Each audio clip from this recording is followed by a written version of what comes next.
Hi, my name is Matt Leffler and I'm the owner of Foxbox Productions and Arizona Vinyl Works.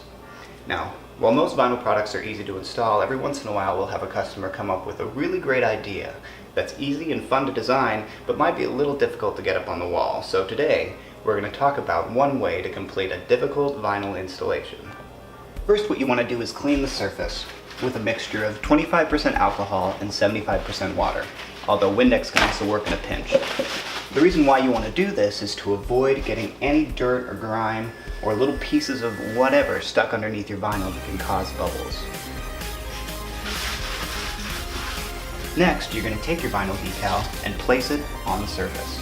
This might include measuring it to make sure it's in the right place, and should definitely include using a level to make sure that it's not crooked.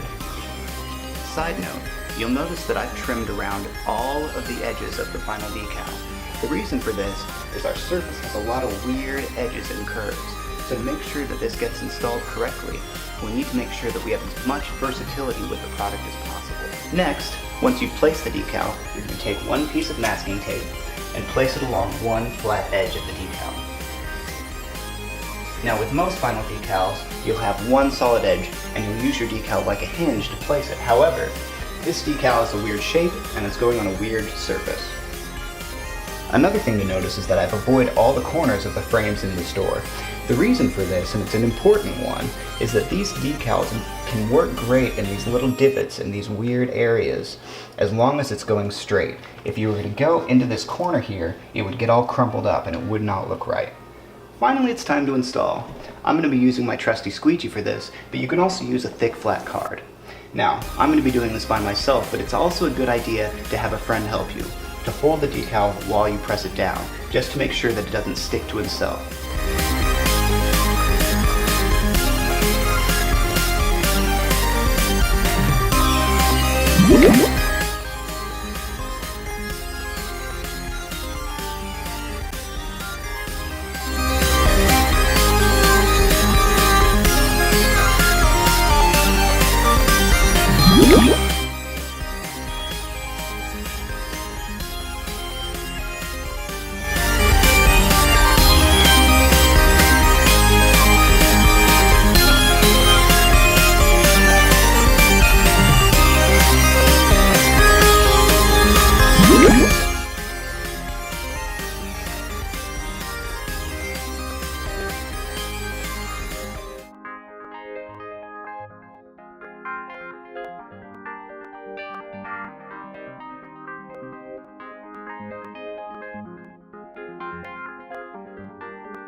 Once you've finished installing, it's time to remove the transfer tape and look at your finished decal. Now, it doesn't really matter where you start, but you want to make sure that the decal is firmly pressed against the surface before you start peeling it off to make sure that the decal stays and the transfer tape goes.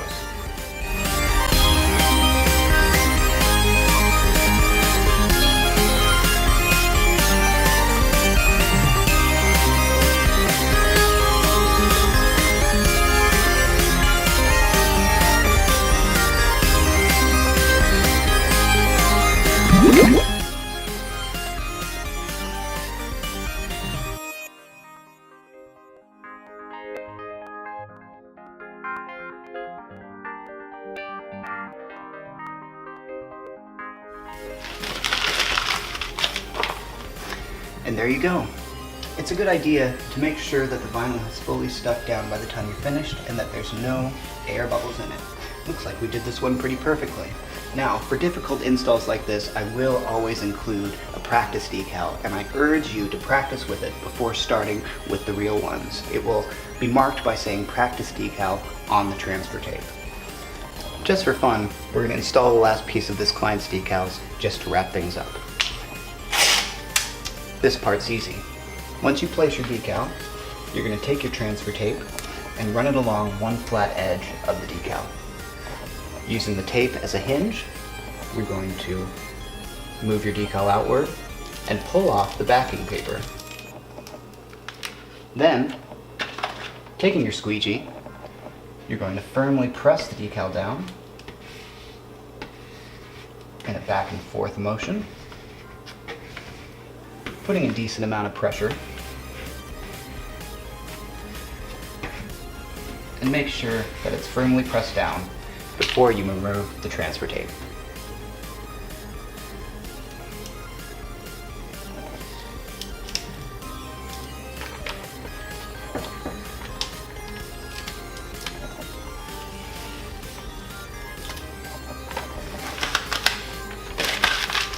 And there you go. Thanks for watching. I hope this was a little bit educational. If you have any other questions, feel free to email me at arizonavinylworks@gmail.com or check out arizonavinylworks.com. Thanks for watching.